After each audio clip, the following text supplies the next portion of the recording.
Welcome into the DNVR Rapids Podcast, and I am your host for the day because Andre decided that we were too much of a world of suck for him to be on the pod. Yeah, super producer, yeah, and I am joined by Dwayne Downtown Brown. Sure, we'll take it. I think that's what it is. I haven't hosted in a long time, and I only call you Mr. Dwayne. Oh man, I never really call you Mr. Brown. How's it going? Did you see the Aurora Borealis? I did it, night? and I was really mad that I did it. I ran outside to see it, and nothing from my house. I saw a lot of great photos. I was more mad that I didn't see it because I didn't find out till like midnight after the Nuggets game that it was happening. But I found out right when it was going, and I still couldn't see anything. Well, my issue was that I've been so out of social media lately. That I haven't even had a chance to actually look through what's going on in the world. Thankfully, shout out to anybody that gets it. Yeah. But no, man, I was pissed off, and my wife's like, "Did you see the Aurora Borealis?" And I was like, "It's happening, like in Denver. It's pretty cool. You'll it's get cool another chance tonight. Oh, tonight? Yeah, oh, let's go. you'll get another Okay. chance. Dion on the ones and twos. Oh yeah, helping we us got the super producer Dion. Yeah, the sun is punching the earth in the face. Is that what's happening? Get on online and find like the digital photos or little videos of so there's solar storms. Yeah. They send out these massive like blasts from the sun, and they showed one this morning. They showed the one from last night, showed another one from this morning, and you just see it smash right into the earth. That can't be good. But hey, the ozone is healing, so that's good. Yeah, it doesn't really hopefully matter it when didn't we're hit all the gonna whole part. It doesn't really matter when we're all gonna end up dying anyways. I don't think the ozone's our biggest problem right now, if I'm honest. I didn't know that that's how Aurora Borealis happens. It's something with ions or molecules getting charged plus running into oxygen creates all the colors. Oxygen at higher altitudes creates more of the red. We are at higher altitude. That's why here in Colorado you see more red than you see green. And this has been your nerd moment with Dwayne and Yaya. I always thought it was just Thor and Milnor, like going at it in the sky. That would have been cool. You know who else is getting punched in the face? The Rapids. The Rapids. The Rapids are also getting punched in the face. Shout out to the. Maybe it's a good thing. It would be the Aurora Rapidalis. What's happening in Commerce City? We're getting hit by solar. Solar, we're getting hit. Rapids are getting hit by solar blast and bad management, and it looks to finally be into a head. So we're gonna start off with the presser that happened 2 weeks ago now. Yeah, let's talk about the presser. End of the season presser with Padraig Smith, correct, and Demoff, who is the president of media and operations, I think, at KSC. At KSC. Yeah, I think I got that right, but I could be wrong. Yeah, nobody really cares about Demoff, dude. It's a lot of people were very happy to see him on that presser. I really and we're wasn't. Gonna get into that. Yeah, and I really wasn't. And let's actually start with that. Yeah, let's just start with the presser. So, Demoff was a part of this presser for the first time in the last 4 coaching cycles or ever. So like, Demoff is actually present for the first time, and he mentioned that he's constantly a part of decision making with the Rapids, which I found to be total BS. But what were your thoughts of having Demoff, a KFC representative, in the presser with Padraig in a big decision that Chris Armas wasn't rehired? Well, I mean, I think Rapids fans have to be encouraged by the fact that a upper exec from KSC, 1, knows where the stadium is, 2, went there and sat in on a presser. So I do think the optics are good to have Demoff there, to have him speaking on behalf of KSC, and kind of speak for the larger organization. We'll get more into like some of the things he actually said, our responses to it. But before all of that, just at face value, I think it's a good show. I also think with all of the fan upheaval going back to 2023, things are still up and down. You brought in a coach. He's gone after only 2 years. The team has slumped in the second half or the final third of the last 2 seasons, totally crashed out of the playoffs this year. Consistent grumblings among fans about whether KSE is interested in the Rapids at all, the stadium, all these things, they continue to boil under the surface. So I think to have Demoff there as a KSE upper exec representative is a good showing. Drew in the chat is already asking, was Demoff there just to show face? And that's the other side of it. How much is this legit or how much of this is PR? And right? See, to me, I feel more anger with Demoff showing up to the show, showing up to the presser, than I feel optimism. For the one reason, I feel very angry for the reason that Demoff should have been a part of this from the very beginning, from all these other coaching hires. He should have been a part of this process every time. And it sucks that it's barely happening. And that makes me very angry. It shows that, I'm not saying Padraig's a liar because I don't think he is, but it makes me question every time that we ask Padraig, is KSC involved in these hires? Is KSC involved with everything going on with the Rapids? It makes me think that he wasn't. It makes me think that it was Padraig having full reign of the team. And I don't think that's a bad thing. I don't think that's a good thing. That's besides the point. But when your upper management's not involved in what's going on with the actual team, it makes me feel like what we already know is the Cronkies don't care about the Rapids. And I think that's the biggest anger. Why is Demoff here now? And what are you trying to prove? But like, to me, it's too late. And some of the things he had to say were very, very like Bush League, in my opinion, and stupid and very uninformed of the Rapids. Well, let me soften the blow for you a little bit before we get into it. Let me soften your anger. No, I don't want to. Demoff has only been at this position since 2024. Okay. He's really only been in this for a year. Okay, so looking back at all these coaching hires, he wasn't involved. His connection from a long-term point with Cronkies is Rams, that right? He's been with the Rams since 2009. Okay. So he's mostly been about the Rams. In 2024, he was elevated to president of media and operations with Olive Cronky. So this is his first coaching thing because, I mean, he was being elevated probably at the same time they were already hiring Chris Armas. So that's probably why he wasn't involved with that. Okay, so my anger is actually not that didn't soften the blow at all. So, okay. My anger just gets redirected. There we go. To another person or whoever was in charge of that role, whoever should have been involved in these conversations from the beginning. Sure. My anger is not specifically at Demoff. I did think he sounded kind of uninformed, which, to be fair, he just got into this role, so that's fair. He's had a year. Of course, so like a little more. But. Yeah, I mean, no, I'll give him a little bit of that. He sounded uninformed, which is fine. Like, people do. But my anger stays with why were more people from KSC involved with past coaching hires, with past operations. Why is this the first time we're seeing anybody? And it's so stupid that it's barely happening. And it's media operations. So it's clearly a PR move to show, see, the Cronkies are still involved and they are committed to the Rapids, but they're not. Let's be honest. They don't care. They don't give two shits. And that's the straight up truth. And that makes me more angry to just have the KFC representative show up for this one when clearly they've been needing help from upper management for a long time. And that's not a slight at Padraig. He's been doing the best he can with what he has. It's just, why now? What's the difference?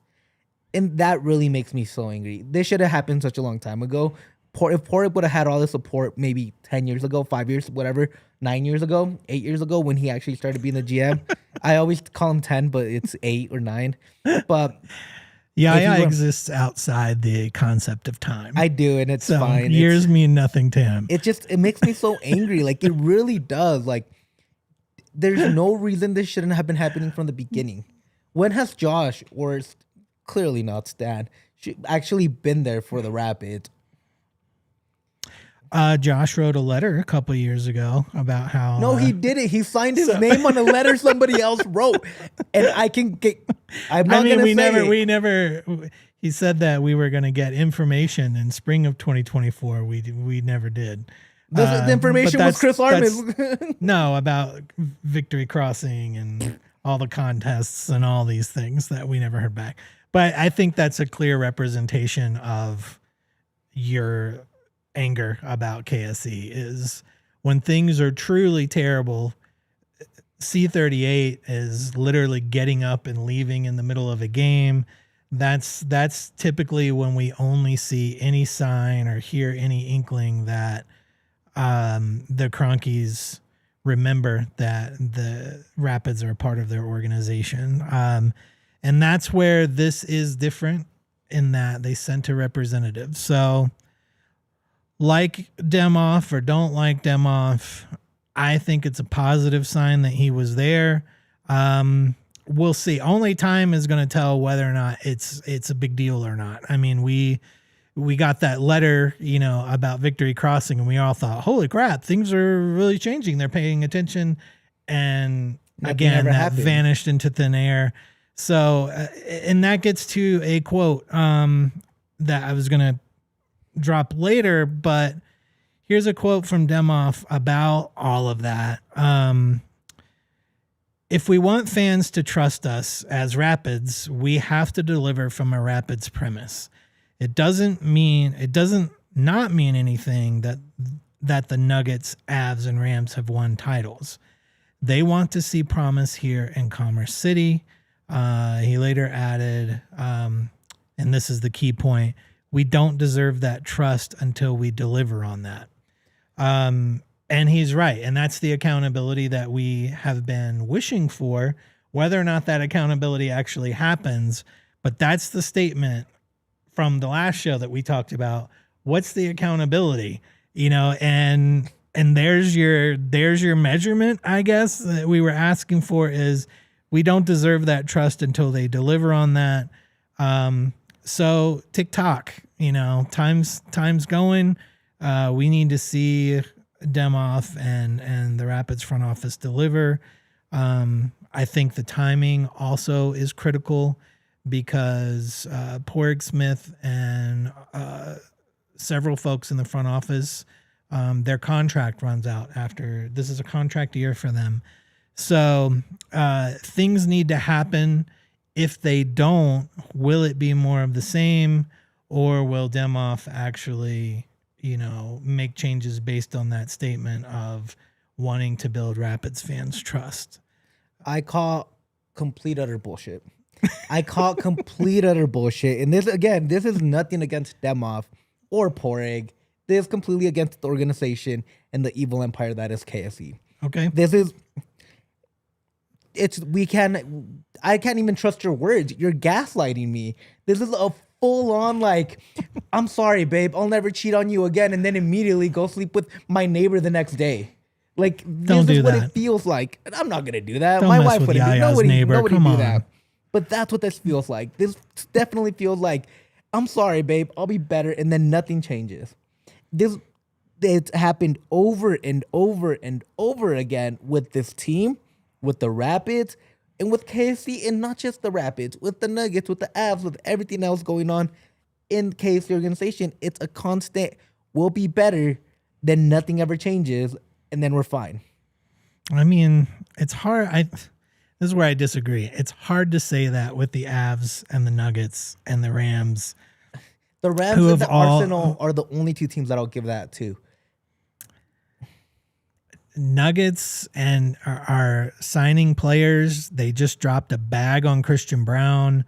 The Avs just re-signed the Marty Party to stay on. This is my. They're both teams that are by all means championship bound this season. This is my because of the investment and attention from. This is my squad. pushback. It's easy to invest in sports with a salary cap that you care about because it's not like baseball. It's not like soccer that you can give them endless amounts of money and it'll be okay.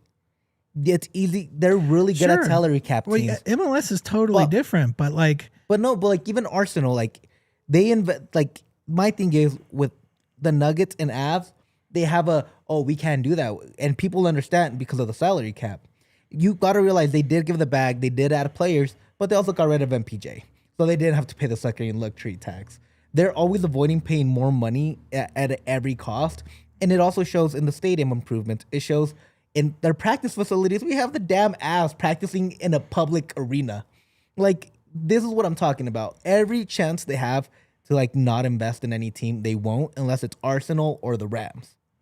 So you're talking specifically dollar bills. Yeah, they're like this. And this the problem with the Rapids. I was reading it as just making changes. Oh no! I'm talking about dollar bills. I mean, you look at the Nuggets; they just can their coach and GM at the same time. No, like I'm talking about dollar bills. Okay, so we're talking dollars. Okay. They're never willing to invest in teams that are not Arsenal or Rams, and this happens constantly with the Cronkies. It's their biggest plight, and the thing is, they have money to spare. They're building a brand. Spending a lot of money on the Nuggets, though. But those contracts are insane. They are. Don't get me wrong, but it's 15 players, so it looks bigger for each one because it's like it looks bigger for each one, but one of those players is, I mean, they didn't go into a salary. Mid-tier Nugget makes more than the. They didn't go into like 5 times than the entire Rapids. They didn't go into the luxury tax. They did it. They avoided paying, and that's good maneuvering from their GM and stuff like that. Like, don't get me wrong, it was a smart move, but they did everything feasible to avoid the luxury tax. They do that constantly with every team. But they were in the apron, weren't they? Staring the apron down this year. Nope. Okay. They made all those moves so they could get out of the apron. Okay. So this is my thing. They just don't spend money, and it's not my money. But that's what you want, though. It runs. We're different. not a Nuggets podcast. We're not a Nuggets. Well, no, but we're talking about how they run other clubs versus the Rapids. And what I'm saying is they do make smart moves when they're needed for Nuggets and Avs. I think the Rams are, I don't know. I just don't think the Rams are very much after that Super Bowl. They spent all the money. Won the Super right Bowl. Now. Yeah. But they've dropped off quite a bit. But if you could get a championship and then know that you're going to stink for a couple of years, I'd take that. My biggest issue is that the Cronkies just don't spend on any other teams unless it's Arsenal or Rams. And I mean, those are the two teams that are, but I mean, and this is my thing. Like, and again, I'll die on this hill. Like, and if people argue with me, that's fine. Like you are, like, I'm cool with that. Sure. But that's because we hate each other. And that's fine. Only during this hour. I'm the sun and you're the earth. I'm punching you today. But it is, to me, it's just the Cronkies find a way to cheap out of everything. And I think the biggest comparison to this is looking at the Broncos ownership and what they've done, looking at the Summit ownership and what they've done. Mm-hmm. And you don't even have to go too far. You don't have to go to another city. You don't have to go to another country. You can just look at it right here in town. 2 ownership groups that actually care about their teams are doing everything they can for the fans and for the team to be the best they can and be a worldwide leader in whatever they do. While the other teams here in town, including the Montforts, with shout out, they hired somebody that I like, and the Cronkies with the Avs and Nuggets, they put good winning teams, which at the end of the day, that's what matters the most. But they're not trying to make any of the experience any better. And with the Rapids, they're not doing neither the experience nor a good product on the field. And I think at the end of the day, that falls on ownership more than it does on Dimov, more than it falls on Padraig, more than it falls on whatever coach was here or is going to be here. At the end of the day, the only reason the Rapids are ass, it's because the ownership is ass. And this is a non-salary cap league. Salary capped, I guess, MLS, but with certain exceptions where you can spend a little bit more money and go get top tier players that they're not willing to do because they don't want to spend the money on the Rapids or what the Rapids could actually become. And they squandered a golden opportunity with the World Cup right around the corner to build pure excitement about their team. And they squandered it with 2 shitty years that just flopped at the end of the year. And they're going to have nothing to show for it without any World Cup games in town. And with a bad soccer team, the only people that will benefit from this World Cup in Denver will be the Summit, because there will be the only show in town by the end of next year. Okay. We're going to get actually into the bits and pieces of what happened in the presser. We keep trying that, but we're talking big picture now. Before we do that, we're going to take a break and talk about some of our homies that keep us and DNVR on the up and up. So let's talk about our sponsors. First one is our folks right here at Toyota. Toyota, the official vehicle of DNVR. As we say every time on this show, we talk about the trucks at Toyota. They've always been a part of Toyota's DNA. For generations, Toyota has built durable legends destined for greatness and perfect for Colorado. Whether you're conquering off-road trails, you're heading north to look at the Aurora Borealis last night, maybe you're headed to the airport to pick up the Rapids' next coaching candidate for an interview, Toyota's got you covered. They could pick you up in the all-new 2025 Tacoma, or maybe with the iconic 2025 Land Cruiser making a triumphant return. Toyota offers 17 models with all available all-wheel drive or four-wheel drive, like the Epic 4Runner. They also offer more low and zero emission vehicles combined than any other automaker to give customers numerous choices to reduce their carbon footprint. Might be a good idea now that the sun is sending extra radiation into the earth. 16 different hybrid vehicles to choose from, like the Tundra iForce Max hybrid truck. Toyota SUVs take command on the road and on the trail, so you can explore the road less traveled without sacrificing smooth city rides in SUVs like the RAV4 and Grand Highlander. But it's like driving down the road with a Highlander. Everyone sees you when you're in a car that nice. So visit your Front Range Toyota stores at a location near you. AutoNation Toyota, Arapahoe and Centennial, Corwin Toyota in Boulder, Groove Toyota in Littleton, Mountain States Toyota in Denver, Stevenson Toyota East in Aurora, whoop whoop, and Stevenson Toyota West in Lakewood. There they are.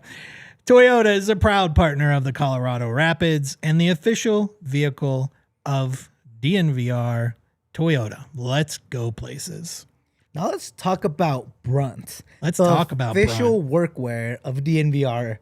Wouldn't call it official, but I do, and I'm pretty high up here now that I can say that. You can say that. You're pretty high up now. I'm pretty high up. Yeah, I'm a whole 2 stories up. Brunt workwear is actually some of the best workwear you can wear. As somebody that used to work as a mechanic and construction and so many other things in my very short lifespan, having good workwear is essential. You want to be comfortable. You want to be going around, and you don't want to be having to worry if your shoes are going to hold up or not. I remember having to go through like 4 or 5 pairs of shoes a year whenever I worked in those jobs. But with Brunt, you won't have to do that anymore. It's stylish workwear. So if you're single out there and you're in a construction job and you see some honeys and you want to spit some game, you can, because Brunt lets you do that because it's good, affordable, durable workwear. My dad actually got a pair of Brunt shoes. He loves them. Or Brunt boots. He loves them. He thinks they're great. He loves how they look. He loves how they feel. He loves that even when he's underneath a car and he's like smushing around down there and kind of moving around, it doesn't rip. The fabric doesn't rip. It only gets a little dirty, but what doesn't get dirty when you're working with your hands?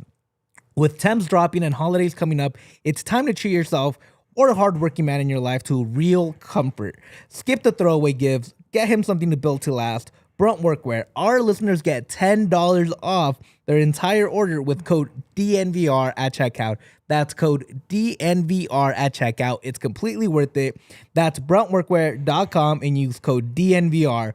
Order today and let them know that you heard it here on the show. That's the most important part. Let them know that if you put a picture out there saying, I love my Brunt Workwear boots, my Brunt jacket, whatever you're wearing, make sure you tell them that it was thanks to DNVR because that helps us out as well.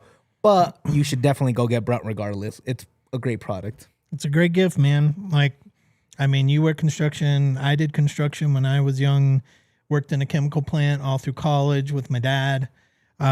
We got cheap boots that were given to us by the chemical company. You can imagine they didn't spend very much on them. They weren't comfortable. They tore apart. Hence, you got like a new pair every 6 months because they were junk. Man, I would have killed to have something like that. Plus, it's not something you would have like finished your day and been able to like go grab dinner or something. No, you like, can't. But these, you could wear them out. Like even if you just want them for style. Let's say you're into that kind of like chunky boot style. Yeah, chunky boot. Maybe you think you're from the Portland. 90s are back, baby. Yeah, like maybe you think you're from Portland and you're like a lumberjack or something. I was in the 90s the first time. How was it? And it was weird, but he's talking about the 1890s. The 1890s. You know, it was wacky. A lot of farming. Real quick, we didn't have boots back then. We were all barefoot. Real quick, talking about 1890s. Do you see China is developing I don't know if it's a medicine or what it is that can let you live to 150? Would you want to live to your 150? I mean, if I want to watch another Rapids, Dion said, "Hell no." If I want to watch the Rapids win something, I might have to. I have your chance. Yeah, that would be my only chance. I would still have 130 years. Imagine being a Cleveland Browns fan. All right, how taking that and still never watching your team be good. We've already seen so many historical events. How many more do you want to see? The Rapids winning something. So, all right, let's take an average age of you two. Like, well, actually, this is still a little high. We'll say average. Yeah, I'm a little average watcher of the show, listener of the show. We'll say age 30. Okay, you can live to 150. That gives you 120 more years. Yep. If the planet is still around after all of this radiation beating from the sun, will the Rapids win a trophy in 120 years? I have to say the odds are yes. I think even the Buffalo Bills and Cleveland Browns could win Cleveland a Browns Super Bowl. Will never win. The Cleveland Browns will forever be destined. And imagine taking that pill or whatever it is so you can watch one of your sports teams win something, and then they don't happen, and it just doesn't happen. You have to stick around until you're 150. Like your family, like your family's dead, like everybody's dead, and you still don't get to watch the Cleveland Browns win a Super Bowl. You figure like you're a sports fan, you know, probably like you really get it when you're like, we'll say 10. Yeah. 10 years old. It's 140 years of just seeing your team suck. And given I'm approaching that already. And I'm a collector. 1890s. It's been a while. It's been a while since I've seen any of my teams win anything.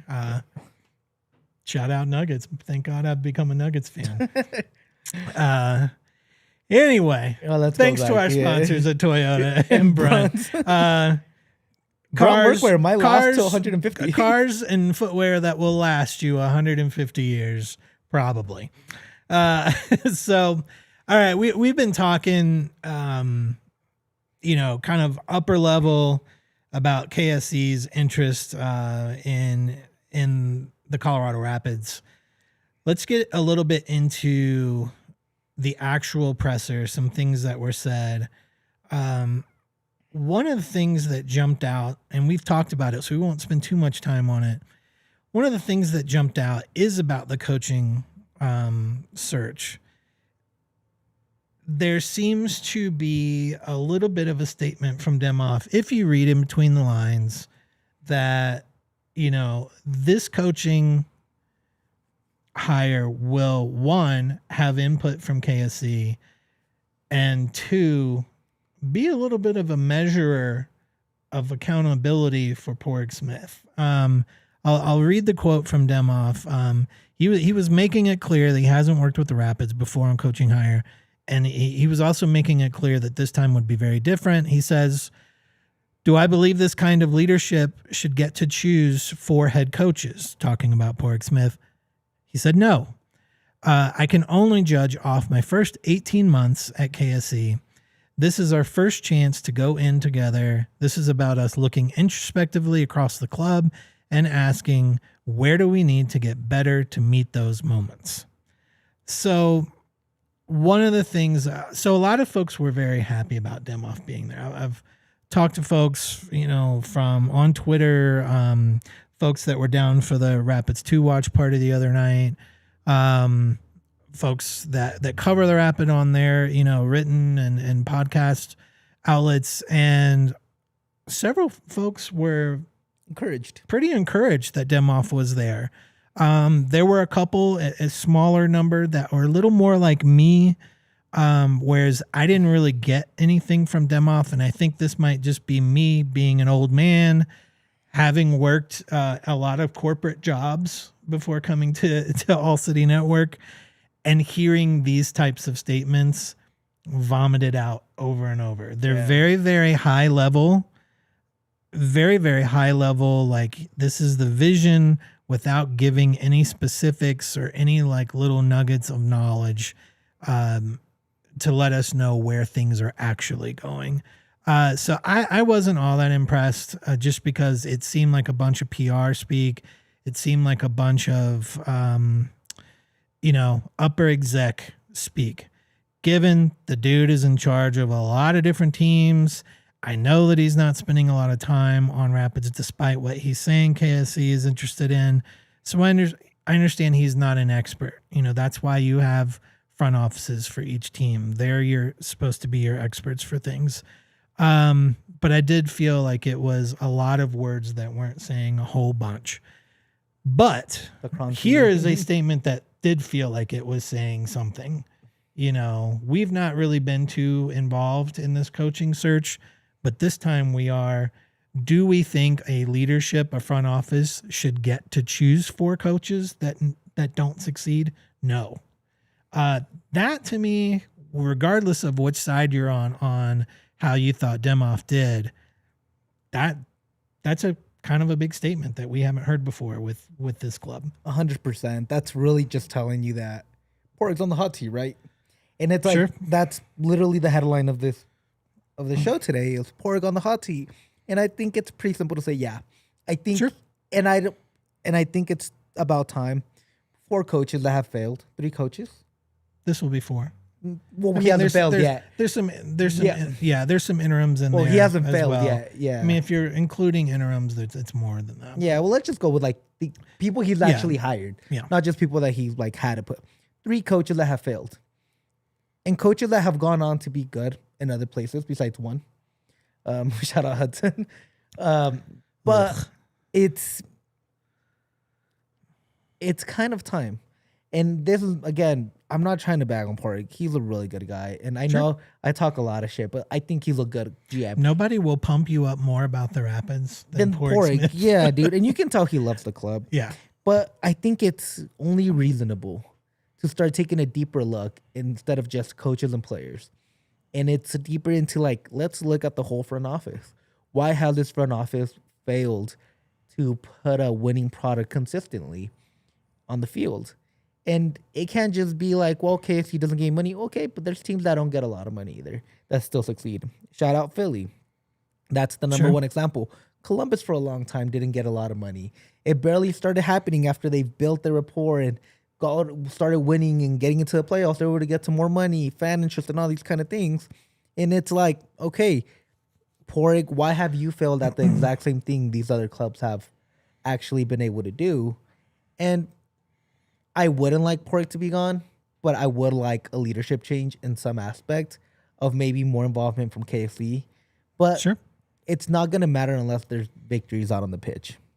Yeah, I mean, and if we look back at that statement of, that accountability, we don't deserve that trust until we deliver on that, then it sounds like there's some accountability coming. So it sounds like there's kind of a put up or shut up kind of time for the front office. So we'll see how that goes. How did Padraig look during the pressure? I think he looked like regular Padraig. Okay, not nervous, not worried. No, I don't think so. I mean, I think there were a couple of questions that were kind of slanted at him as like trying to basically get to that. Like, do you think you should be here, or do you think Demoff should come down harder on you? You know, that I wouldn't say that the reaction was, I mean, it's all nonverbal, right? None of this was said. It's just, if you're watching it, you can see nonverbals. You could see he was getting at what the questions were aimed at. But it, you know, I mean, he's great at Padraig is a word wizard. Yeah. He's a gam wizard and a word wizard. And the team could be bad, and Padraig will say, "Hey, we're only one spot out of the playoffs." You know, Which in a league that's very easy to make the playoffs. But it's like that part, and you listen to it and you're like, "Damn, you're right. We're only one spot out right now." And you know, like I said, like Padraig will make you want to run through a wall for the Rapids. He's very good at it. That's what he does. He's very good at numbers. He's very good at GAM. He's very good at understanding the system. There's some things that Padraig Smith is very, very good at. You know, the coaching thing hasn't worked out so much. Two questions from Mouth. If Demoff is involved, will the input make a positive difference? And second part, what will make a difference on the pitch?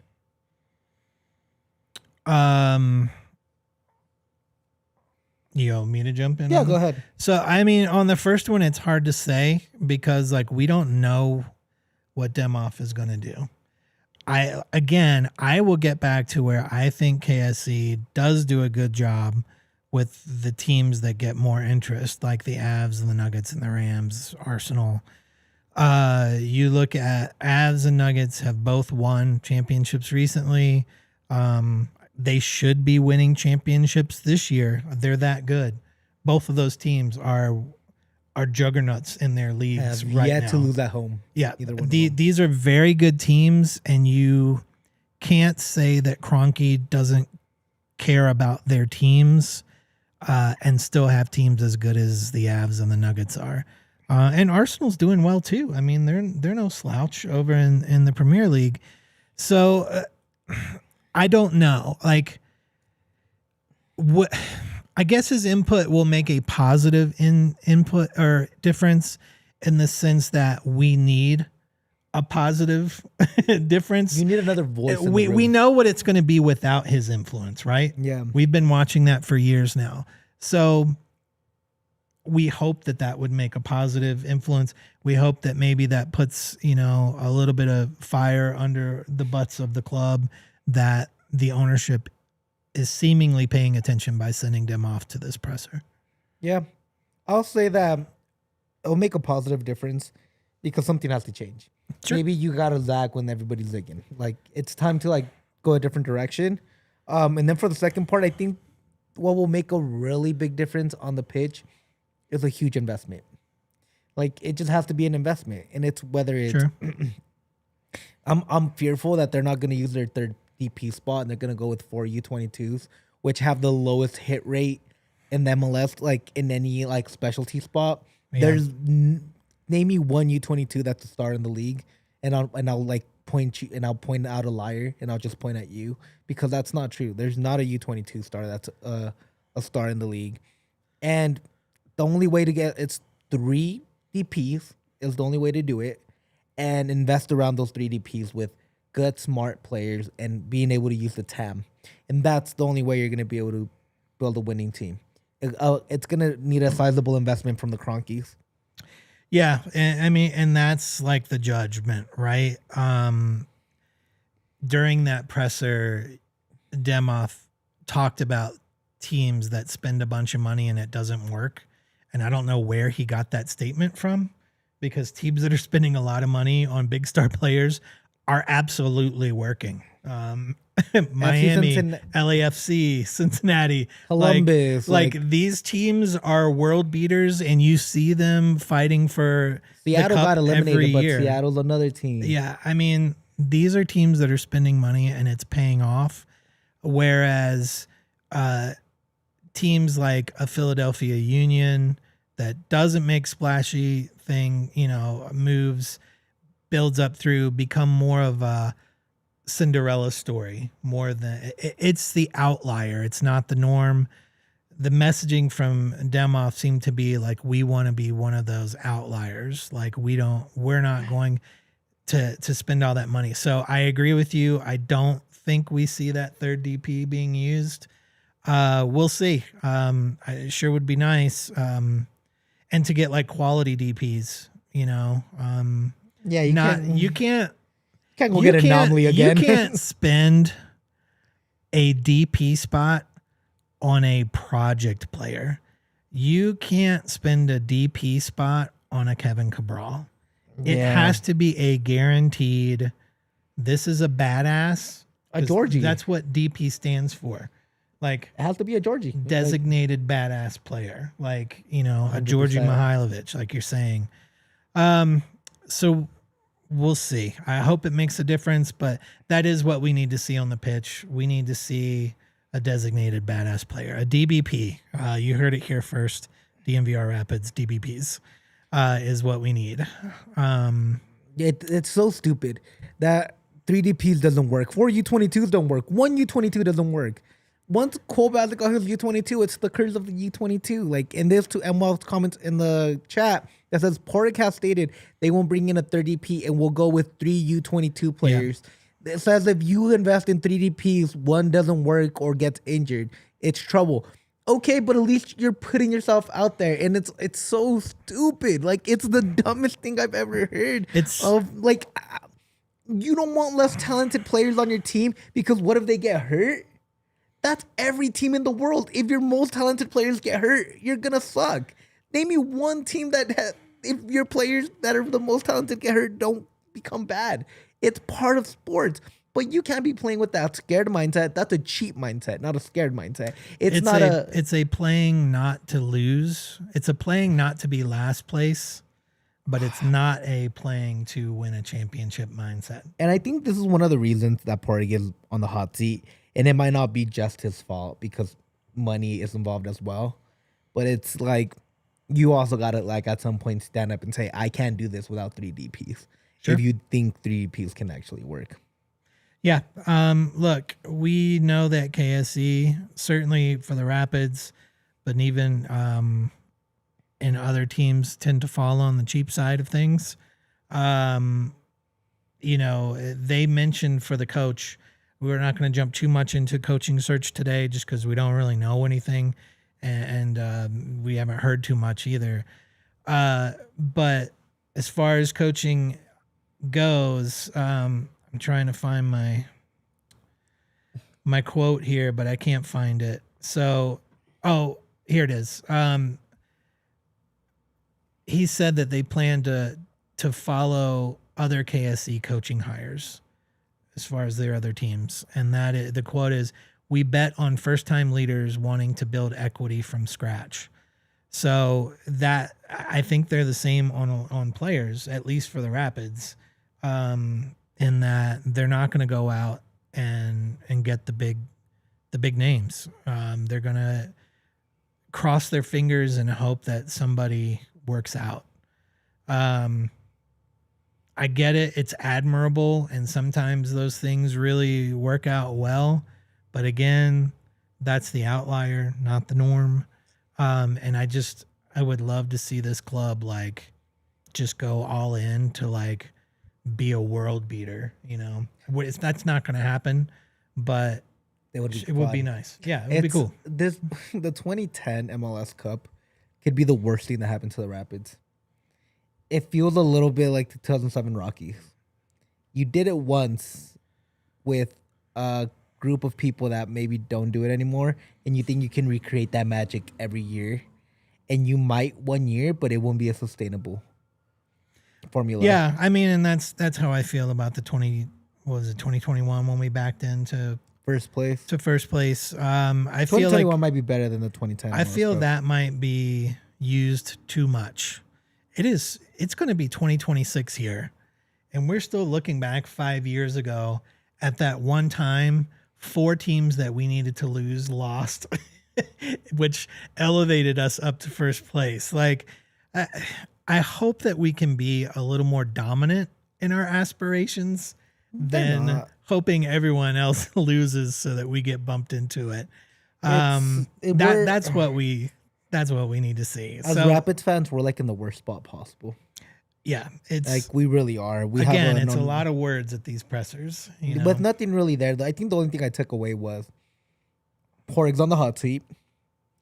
DSG still a good park apparently. Which I don't he didn't disagree. say that. He said the stadium is perfectly good enough if we deliver a great product. But you're not doing either. Well, that's what I'm saying. Yeah, so that means the stadium is not perfectly good because the product's not good. I think if the product's good, it's not good enough. I don't think players. I think facilities, and Dion, as a player, you can speak to this. If the facilities aren't good, how invested are you in the team? I mean, you can't really be that invested because like the facility is where you fulfill your worth for the program. You know what I'm saying? Like you're able to heal there, you're able to rest there, and it's like a place that everyone wants to come to. So if it's not that, and you're spending hours and hours of days and weeks and months in this facility, why would you even want to be there and invest in something that doesn't even seem like it's an investment around you? And that's what I mean. Dude, that's a big statement. That's from a former college athlete. Yeah. He played for the CU Buffs. He was a starting running back. BYU running back extraordinaire. Like he Deion knows Smith. D1. Like he knows what he's talking about. There's like a top tier athlete, probably the best athlete in all DNVR, if we're completely honest. But like, it's just him and Sydney. I would actually put Brandon in there. Brandon is a good athlete. Brandon is actually a really good athlete. I think he could beat Brandon.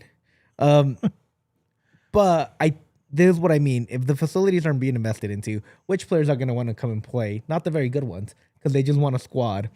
I remember hearing a story that when Max Soup barely showed up, it was snowing, and he asked, where's the inside facility to practice? And they looked at him and said, we don't have an inside facility. And he got really upset. We brought you from the Nordic lands for a reason. And it's like, and he just kind of looked around and was like, cool. So this is what I signed up for. Speaking of Maxu, other takeaways, Maxu is gone. You will never see him in Burgundy again. So he will be leaving the club. Padraig mentioned that. The other takeaway player-wise is that he mentioned Ali Laraz is going to be testing free agency. Whether that means Europe or whether that means domestic here at MLS, I'm guessing he's probably looking into both with his agent. So Ali is a maybe. Maybe they can bring him back. He's not coming back. Maybe they don't. Let's get into it. For me, I think the reason he won't be coming back is because that midfield is crowded. He's already losing minutes because the lineup keeps shifting. You've got Connor Ronan, you've got Cole Bassett, you've got Josh Atencio, you've got Ali Laraz, you've got all these guys that are playing in that 6 or 2/8 or whatever the hell it is every week. And that's less minutes for Ollie. So he could probably get more playing time on a club that has less of a rotational midfield. My thing is, I think Ollie deserves better, and I think he was the one bright spot of that midfield. Sure. I really He's been great. think, and I think he earned minutes, and I think the way Armas handled his minutes really left him yearning for more.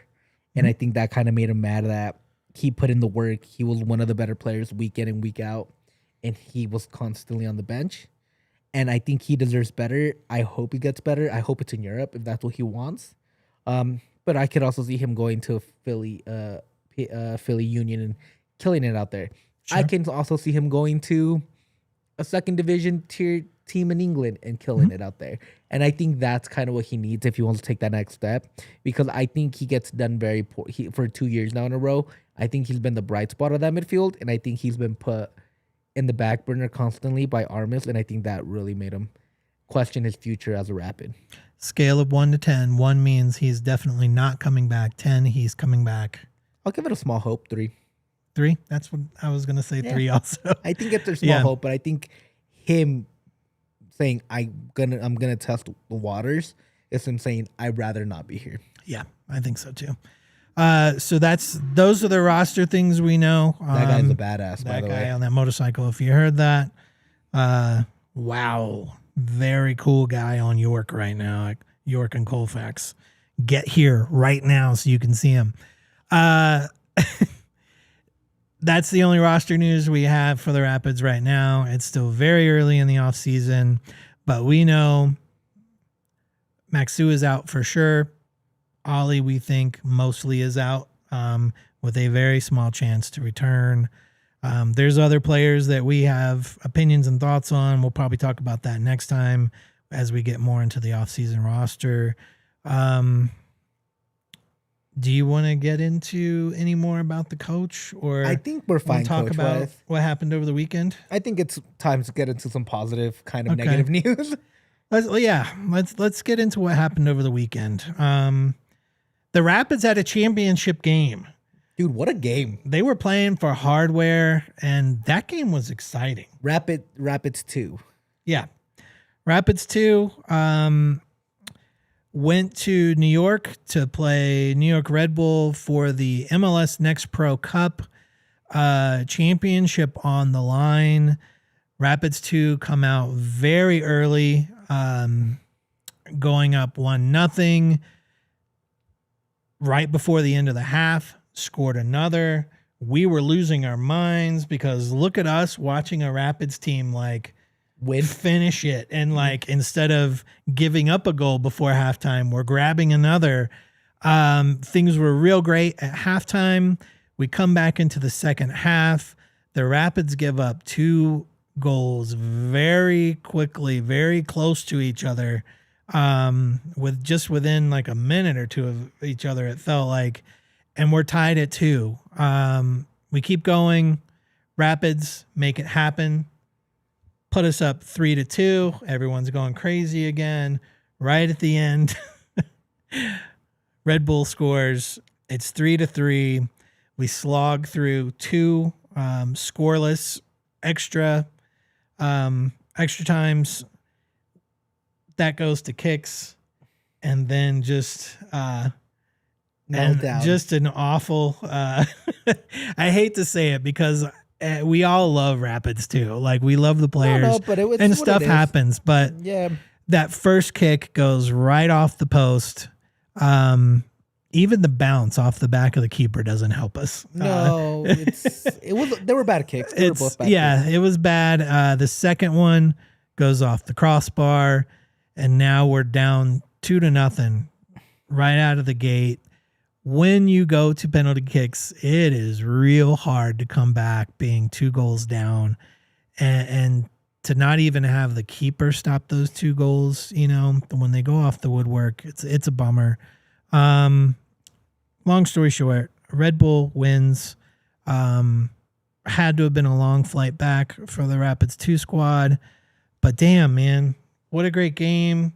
Rapids 2 is just gritty. As a neutral, you were just having fun watching that game. For sure. Because that defense held its own for about, 60 minutes?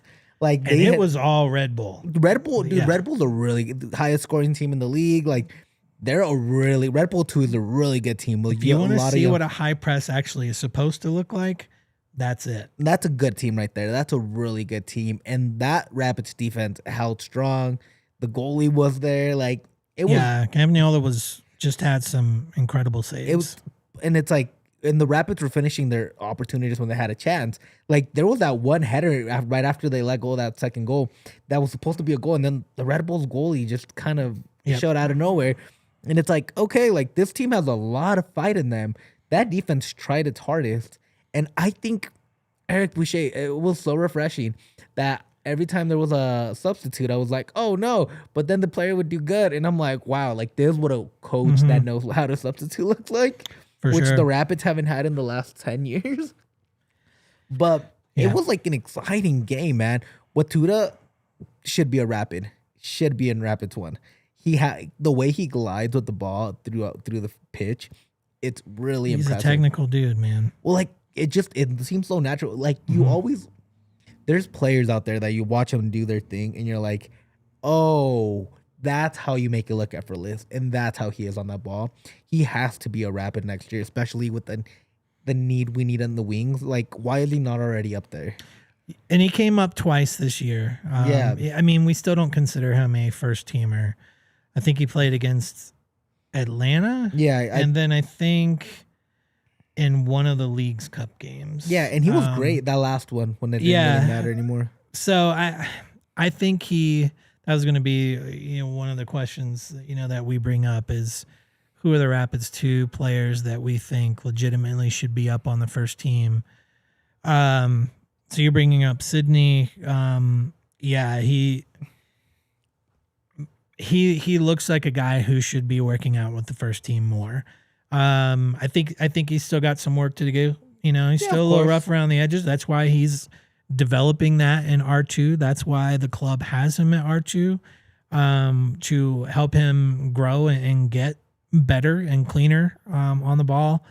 But I do think he's a fringe first teamer.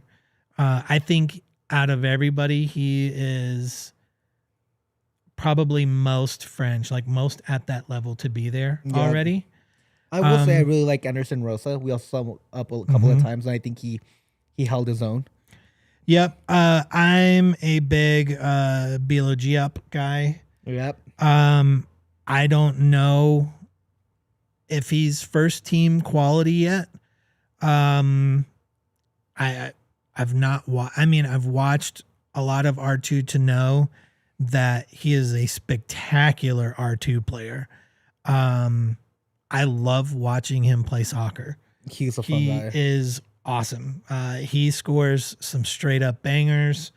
I don't think there is as much of a rush with Giup because he's only 19. Yeah, you still have a couple years. Watuda is 21, which, I mean, he's not old by any means. Well, that's why he looks but so that's good, too. that's an age where you start to see move up to first team. Of course. 19-year-old Giup, I'm okay if he's still with Rapids 2 next year. But, man, I've got, like, big hopes for him coming in, playing with Yappy, who seems to be the striker of the future for the Rapids. Even the striker of the present right now, with Hoffa kind of falling off towards the end of the season. Man, those two up top would be dynamic. Would be so much fun to watch. The other guy I really liked was Steve Flores. Mm-hmm. He had the captain arm badge, and you can really tell he had that captain kind of pedigree to him. Yep. He seemed like a leader out there, and he was throwing his body around. I think the yellow card he got was really smart. Was like the smartest yellow card of all game. And it's like, I really liked his game. He was an attacking wingback like the Rapids usually like. Like, he did a really good job, and I really enjoyed it, man. I think Steve Flores should also. I think he's on that kind of trajectory to be one of those guys that can make that next leap too. Yeah, I was also encouraged, and I've been watching this player for a couple of years now. He's only 18, so he's still got time. But that's the goalkeeper, Campagnolo. USMNT. Yep, he's been playing. YNT. If the one thing the Rapids have done a fantastic job in the academy, it's in the goal. Develop goalkeepers. You've got Beaudry. You got Campagnolo right behind him. In the meantime, you've got Zach Steffen, and then Nico Hansen, who comes out of nowhere this year to become an absolute baller. Can we just put 4 goalkeepers out there at once? Like, is that the way our defense is like the best? Like, we just put 4 goalkeepers? So, I mean, the Rapids clearly have an eye for goalkeepers. The goal is going to be safe, or maybe these guys get sold. You got to keep Sharpie around. That's the one. The Europeans love American goaltenders. So, or goalkeepers. Sorry, hockey tendencies here. But the Rapids have some capital to spend if they need to with the goalkeepers that we have. So yeah, that's another one, but I still think that's a couple years off, depending on what happens with Baudry and Stefan and Nico, like who sticks around and who doesn't. Yeah. Like the future is still solid back in goal. Yeah. For us. The goalie will never be, even when we had Yarby back there. The Rapids have always had a good goalkeeper. Yeah. All right. Any final thoughts, Dwayne? I do. I have one. It's kind of, it's a thank you and a farewell for people that most people probably don't know, but it's someone who's been an integral part of the Rapids, certainly with us here at DNVR, and that's Kinsey Frey. Like she sent out a email yesterday to let us know. I did not know that this was happening, but Kinsey, man, thank you so much for all of your work. We met when you were with R2, and I immediately, so if you don't know Kinsey has been on the comms team, came to the Rapids working with Rapids 2. There is a point where you started to notice Rapids 2, and that's because their social media got better and you started paying attention to Rapids 2. That is because of Kinsey. Because of that, I remember cheering her at Burgundy Affair. She won an award. I don't remember what it was, just for being awesome. And then moved up to the first team comms team where she's been for a bit. Getting to see her up in the press box every home game has been awesome. She always asks us who we want to see in the scrum, gives us the attendance. We make jokes, and just a wonderful, kind human being. Congratulations on your new spot out in Chicago, and we're proud of you for moving on and into that next step of your adventure, and we're thankful for you. Thanks so much. It was a pleasure working with you, Kenzie. It was a lot of fun. You always brought the energy, always came into the studio with the players, and always had a positive, great smile with you at all times. Yeah, man. No matter, a hugger, like just a good person. Yeah, and congratulations. Well deserved. Whatever you do in the future, I hope it just goes really well. Super well deserved. Good vibes for you. DNVR fan base loves you. And just again, great job. Yeah.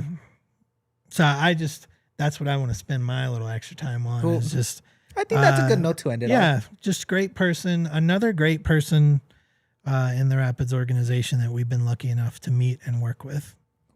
And with that being said, I want to say up Kenzie and up the Kinseys and up the Pids. We